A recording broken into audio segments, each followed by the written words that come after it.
శ్రీ గురుభ్యో నమ శ్రీమాత్రే నమ జై శ్రీమన్నారాయణ అండి.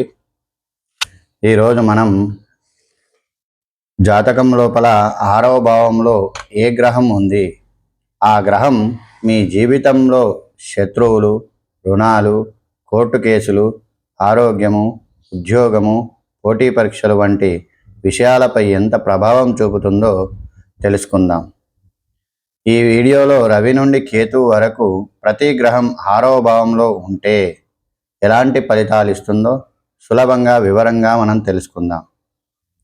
6వ భావం అంటే ఏమిటి? జ్యోతిష్య శాస్త్రంలో 6వ భావాన్ని షష్టమ భావం అంటారు. ఈ భావం సూచించే అంశాలు శత్రువులు, రుణాలు, వ్యాధులు, కోర్టు కేసులు, ఉద్యోగము, సేవారంగము, పోటీ పరీక్షలు, క్రమశిక్షణ, కష్టపడి సాధించడం. ఈ భావంలో శుభగ్రహాలు, పాపగ్రహాలు రెండు ప్రత్యేకమైన ఫలితాలను ఇస్తూ ఉంటాయి.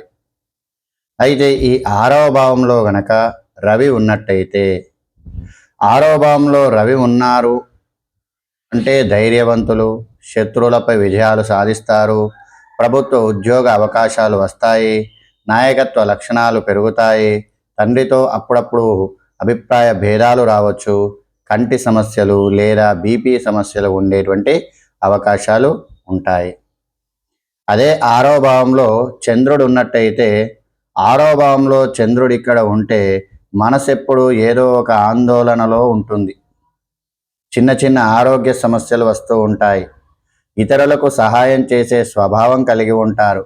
ఉద్యోగంలో మార్పులు ఎక్కువగా ఉండేటువంటి అవకాశం ఉంటుంది. శత్రువులను తెలివిగా ఎదుర్కొంటూ ఉంటారు.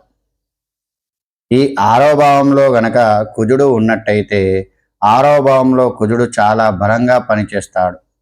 శత్రువులను పూర్తిగా జయిస్తాడు. పోలీస్, డిఫెన్స్, స్పోర్ట్స్, ఇంజనీరింగ్ రంగాల్లో విజయం, పోటీ పరీక్షల్లో మంచి ఫలితాలను ఇస్తాడు. కోపం ఎక్కువైతే సమస్యలు కూడా వస్తాయి. ప్రమాదాల విషయంలో జాగ్రత్త అనేటువంటిది అవసరం అవుతుంది. ఇక 6వ భావంలో బుధుడు ఉన్నట్టయితే, బుధుడు ఇక్కడ ఉంటే తెలివితేటలు పెరుగుతాయి. లాయర్, అకౌంటింగ్, బ్యాంకింగ్, ఐటీ రంగాల్లో రాణిస్తారు. కోర్టు కేసుల్లో విజయం సాధించే అవకాశము, మంచి కమ్యూనికేషన్ స్కిల్స్ ఉంటాయి. వ్యాపారంలో లాభాలు పొందేటువంటి అవకాశం ఉంటుంది. ఇక 6వ భావంలో గనక గురువు ఉన్నట్టయితే, ఈ 6వ భావంలో గురువు ఉంటే శత్రువులు తగ్గిపోతూ ఉంటారు. మంచి సలహాదారులుగా పేరు వస్తూ ఉంటుంది. సేవా కార్యక్రమాలపై ఆసక్తి పెరుగుతుంది. అప్పులు తీసుకోవడంలో జాగ్రత్త అనేటువంటిది అవసరం. ఆరోగ్యంపై శ్రద్ధ పెడితే మంచి ఫలితాలను పొందుతారు. ఇక 6వ భావంలో శుక్రుడు ఉన్నట్టయితే, శుక్రుడు ఇక్కడ ఉంటే ఉద్యోగంలో మహిళల సహకారం లభిస్తూ ఉంటుంది. విలాసవంతమైన జీవితం కోరుకుంటారు. ఖర్చులు పెరిగే అవకాశం ఉంటుంది. ప్రేమ వ్యవహారాలలో జాగ్రత్త అనేటువంటిది అవసరం అవుతుంది. కళారంగంలో ఉద్యోగ అవకాశాలు వస్తాయి. ఈ 6వ భావంలో శని ఉన్నట్టయితే, శని 6వ భావంలో మంచి ఫలితాలు ఇవ్వగలడు. కష్టపడి ఎదుగుతాడు. శత్రువులను ఓడిస్తారు. ప్రభుత్వ ఉద్యోగ అవకాశాలు లభిస్తాయి. జీవితంలో ఆలస్యంగా గొప్ప విజయాలను సాధిస్తారు. దీర్ఘకాలిక వ్యాధుల విషయంలో జాగ్రత్త అనేటువంటిది అవసరమవుతూ ఉంటుంది. ఇక 6వ భావంలో రాహు ఉన్నట్టయితే, రాహు ఇక్కడ ఉంటే శత్రువులను ఆశ్చర్యపరిచే విధంగా జయిస్తాడు. విదేశీ అవకాశాలు వస్తాయి. రాజకీయాల్లో ఎదగవచ్చు. కోర్టు కేసుల్లో అనుకూలత లభిస్తుంది. అక్రమ మార్గాలకు దూరంగా ఉండాలి. ఈ 6వ భావంలో కేతు ఉన్నట్టయితే, కేతు 6వ భావంలో ఉంటే ఆధ్యాత్మిక శక్తి పెరుగుతుంది.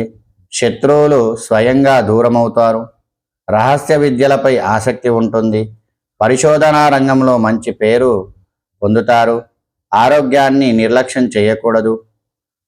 ఒక గ్రహం ఆధారంగా మాత్రమే ఫలితాలు చెప్పలేం. ఈ అంశాలు కూడా తప్పకుండా సరిగ్గా చూసుకోవాలి.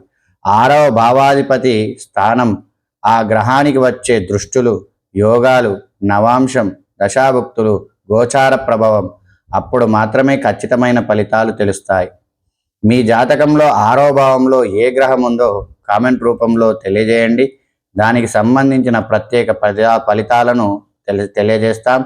ఇలాంటి ఈ వీడియో నచ్చినట్టయితే లైక్ చేయండి, షేర్ చేయండి, సబ్స్క్రైబ్ చేయండి. నన్ను ఆరాధిస్తున్న మీ అందరికి కూడా కృతజ్ఞతలు. జై శ్రీమన్నారాయణ.